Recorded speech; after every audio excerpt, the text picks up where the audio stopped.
Queridos irmãos e irmãs, neste ano C da liturgia, segundo domingo do tempo comum, nós somos convidados a nos debruçar sobre esse início do segundo capítulo do Evangelho de São João.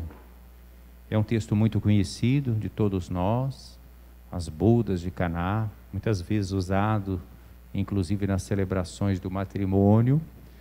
Mas hoje nós somos convidados a refletir de uma forma mais profunda sobre o seu significado. Então, contemplemos o fato e o significado salvífico deste fato, que o Evangelho de João quer sublinhar. São 4 os evangelistas. Marcos, Mateus e Lucas escreveram primeiro. João é o último a redigir o seu evangelho e, portanto, ele já supõe que os outros são conhecidos e ele não narra uma série de fatos que nós encontramos nos outros evangelistas chamados sinóticos, semelhantes. João já faz uma seleção e nos convida a um aprofundamento sobre a identidade de Jesus, sobre a sua missão, e também sobre a igreja. Alguns até não percebem que João é um evangelho que acaba falando bastante da igreja também. Qual é o fato? O fato é que houve um casamento em Caná da Galileia, uma cidadezinha pequena, não distante de Nazaré, e foi convidada para esse casamento a Virgem Maria, Nossa Senhora, a mãe de Jesus, aqui chamada Mãe de Jesus, que era conhecida daquela família, e tanto que o texto começa dizendo, a mãe de Jesus estava presente. Também Jesus e seus discípulos tinham sido convidados. Também, quer dizer, o convite era primeiro para Maria, e Jesus certamente é convidado como filho da Dona Maria, né? E os seus discípulos também. Mas a ida de Maria lá não é uma ida só para participar da festa.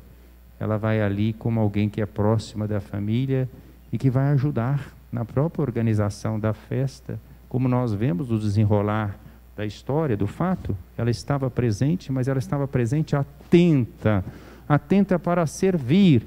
Ela está desempenhando aqui uma missão.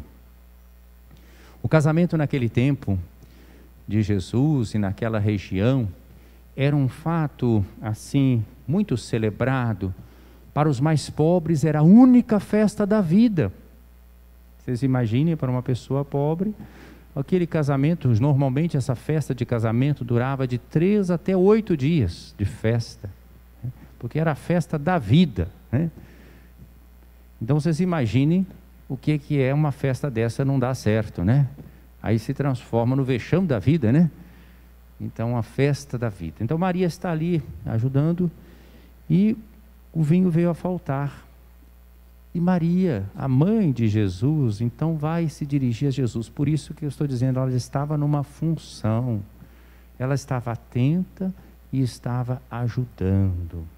Eles não têm mais vinho, diz ela a Jesus. Interessante a fineza de Maria. Ela nem faz o pedido explícito, né? Está implícito, eles não têm mais vinho. E Jesus responde de uma maneira um pouco assim para nós estranha, enigmática, dizendo, mulher, por que dizes isto a mim? Vejam, João disse que a mãe de Jesus estava presente, e Jesus aqui se dirige a ela dizendo mulher, né? Isso mostra a função que ela estava naquela festa. Também podia ser traduzido por senhora. É aquela que está cuidando também do bom andamento daquela festa. Mulher, por que dizes isto a mim? Minha hora ainda não chegou. Aqui nós já vemos uma alusão para além do fato. Jesus já está apontando na pena de João para o significado, a sua identidade. Que hora é essa? A hora de Jesus. É a hora em que ele vai desposar a humanidade. Qual é a hora das núpcias de Jesus com a humanidade? É a hora da cruz. É lá também, no Evangelho de João, no capítulo 19, que novamente Maria está presente. Ela está presente no capítulo 2 e reaparece no capítulo 19 ao pé da cruz. E ali também Jesus vai se dirigir a ela com essa mesma expressão: mulher, eis aí o teu filho, filho, eis aí a tua mãe, né? Então ele entrega João a Maria, Maria a João, e João representa toda a igreja, toda a comunidade dos discípulos. Vemos que aquela é a hora de Jesus, a hora da sua paixão e depois a ressurreição, o mistério pascal. Minha hora ainda não chegou. Olhem o comportamento de Maria, como realmente quem está colaborando na festa. Ela vai dizer para os que estavam servindo: fazei o que ele vos disser. Confiança total de Maria naquilo que Jesus for fazer, viria a fazer. Fazei o que ele vos disser. Maria sempre aponta para Jesus. A verdadeira devoção à Nossa Senhora nos leva a Jesus, né? Fazei o que ele vos disser. E aí continua a descrição dos fatos, mas já apontando para o significado. É interessante que João não chama os milagres de milagres, ele chama de sinais.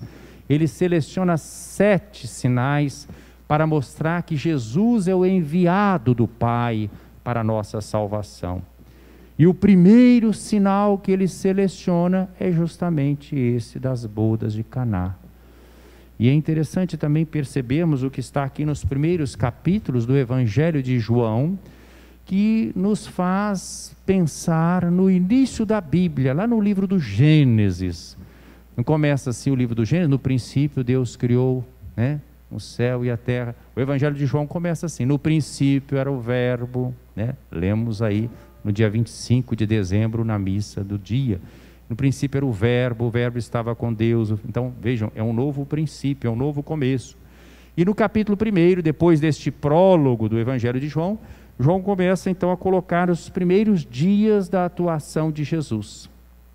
Hoje nós estamos lendo nesse episódio o 6º dia, porque ele vai contando o que foi feito no primeiro dia, no segundo dia, no terceiro dia. Depois ele vai dizer, 2 dias, 3 dias depois, aí vai cair o quê? O 6º dia. E lá no livro do Gênesis, o que Deus faz no 6º dia da criação? Cria o ser humano, a sua imagem e semelhança. Então, nesse 6º dia da atividade de Jesus, são as bodas de Caná.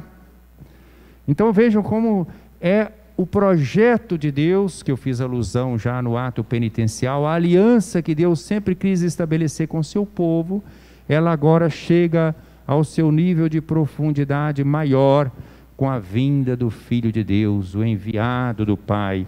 Então Jesus está presente nessa festa de casamento, não simplesmente quebrando o galho daquela família que ficou sem o vinho. Sim, ele está se compadecendo e socorrendo, mas é muito mais do que isto. Ele está comportando-se como o verdadeiro esposo da humanidade. Estavam ali 6 talhas de pedra colocadas para purificação, que os judeus costumam fazer. Evoca também o Antigo Testamento. Onde é que foi fixada a lei, os 10 mandamentos? Não foi em tábuas de pedra? Aqui estão 6 talhas de pedra que os judeus usavam para a purificação, para as suas abluções rituais. 6 talhas vazias, incapazes de comunicar a graça. O Antigo Testamento podia indicar a direção, mas não tinha a força do Espírito para permitir que nós nos orientássemos de acordo com a vontade de Deus.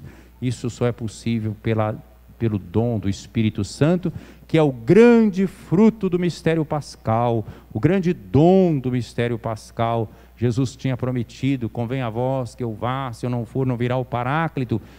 Com a sua morte e ressurreição, o Espírito é derramado sobre nós. Então aqui as talhas estão de pedra colocadas ali, mas elas não estão servindo para nada. Em cada uma delas cabiam mais ou menos 100 litros, são grandes. E Jesus então dá esta ordem àqueles que estavam servindo: enchei as talhas de água, e encheram-nas até a boca. E Jesus continua dando ordens como se ele fosse o esposo, porque naquele tempo quem se responsabilizava pela festa do casamento era o noivo, era o esposo. Era ele que preparava e é ele que conduzia a festa, que dava as ordens, o que ia servir, como é que ia ser, ele que comandava. Vocês observam que nesse evangelho quem está comandando é Jesus. É ele que manda encher aquelas talhas de pedra de água, é ele que manda levar para o mestre-sala experimentar, e a água então se transformou em vinho, vinho de excelente qualidade, e o mestre-sala ficou espantado, ele não sabia de onde tinha vindo aquele vinho, né? Mas os que estavam servindo sabiam, porque eles sabiam que era Jesus que tinha mandado. De onde veio esse vinho? De novo, aponto para o mistério pascal, né? Então, para além do fato, o seu significado, só Jesus pode nos dar o verdadeiro vinho da alegria. Já no Antigo Testamento, se falava que nos tempos messiânicos, as montanhas destilariam vinho, sinal da festa, do encontro de Deus com seu povo. Então ele vai, o mestre-sala, chamar o noivo, porque ele pensa que isso foi uma estratégia do noivo, né, que comanda a festa, deixou esse vinho e diz, todo mundo serve primeiro o vinho melhor, e quando os convidados já estão embriagados, serve o vinho menos bom, mas tu guardaste o vinho melhor até agora.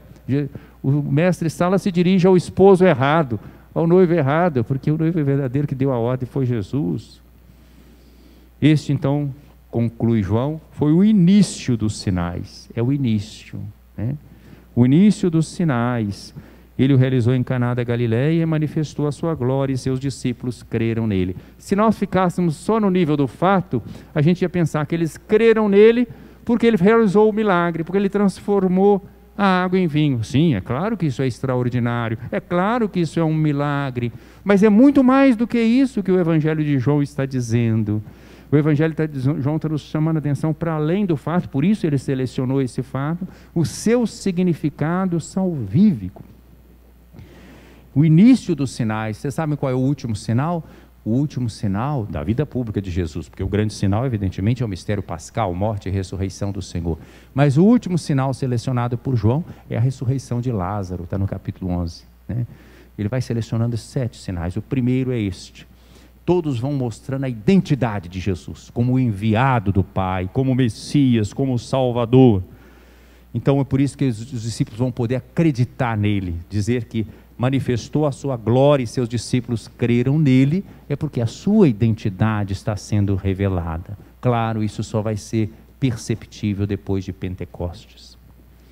Para que vocês percebam aqui a beleza desta liturgia e a harmonia também, vejam a primeira leitura, tirada de Isaías, está falando exatamente do relacionamento de Deus com o povo como um casamento.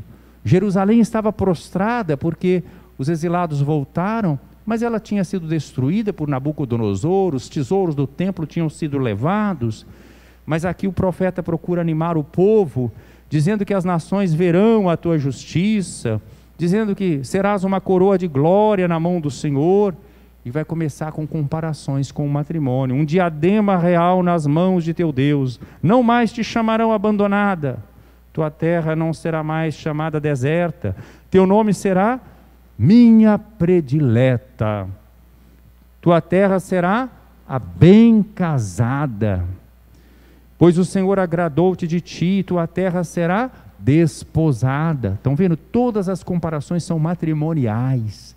Então é uma imagem do Antigo Testamento, que está preparando a leitura do Evangelho de hoje. Deus está desposando o seu povo com Jesus que é enviado. Assim como o jovem desposa a donzela, assim teus filhos te desposam, e como a noiva é a alegria do noivo, assim também tu és a alegria de teu Deus. Está vendo como é que em alta conta a Bíblia tem o matrimônio à luz da fé? Mas é claro, eu não vou fazer essa reflexão aqui agora. Mas estão vendo então a primeira leitura prepara para esse Evangelho. A segunda é justamente falando sobre o Espírito Santo, que distribui na igreja os diversos carismas, os diversos ministérios, os diversos dons, para a edificação comum de todos, né? Vejam que o texto inclusive é trinitário, a diversidade de dons, mas um mesmo é o Espírito. A diversidade de ministérios, mas um mesmo é o Senhor, quem é Jesus, né? Há diferentes atividades, mas um mesmo Deus, que é o Pai, né? Que realiza todas as coisas em todos, e depois vai descrevendo o que o Espírito faz na comunidade para edificação comum. Então, meus queridos irmãos, quando Deus desposa a humanidade em Jesus, o Espírito é derramado. Não precisamos mais das talhas de pedra do Antigo Testamento, porque o Espírito é colocado dentro de nós para vivermos a vida nova da graça e em tudo amarmos e servirmos. Então esta é a mensagem deste domingo. Isso se realiza de várias formas. Me permitam só uma aplicação aqui ao que nós estamos vivendo também nestes dias, a partir dessa segunda leitura. Há diversidade de ministérios, mas um mesmo Senhor. Vocês sabem que nós estamos nos preparando para essa ordenação episcopal. Com vocês está a minha alegria de remido por Jesus Cristo. Temos a mesma dignidade pelo batismo. Somos irmãos e irmãs, participamos da família de Deus. Para vocês está o meu encargo, a minha responsabilidade, a minha missão. Rezem por mim, para que eu seja dócil ao Espírito Santo, configurado ao coração de Jesus, para realizar a vontade do Pai. Há diversidade de ministérios, mas um só Senhor. Diversidade de dons, mas é o mesmo Espírito. Diferentes atividades, mas um mesmo Deus. Devemos estar um a serviço dos outros. Somos um corpo, corpo de Cristo, templo do Espírito, povo de Deus. Que estejamos a caminho na construção do reino, que é dom e também tarefa. Louvado seja nosso Senhor Jesus Cristo.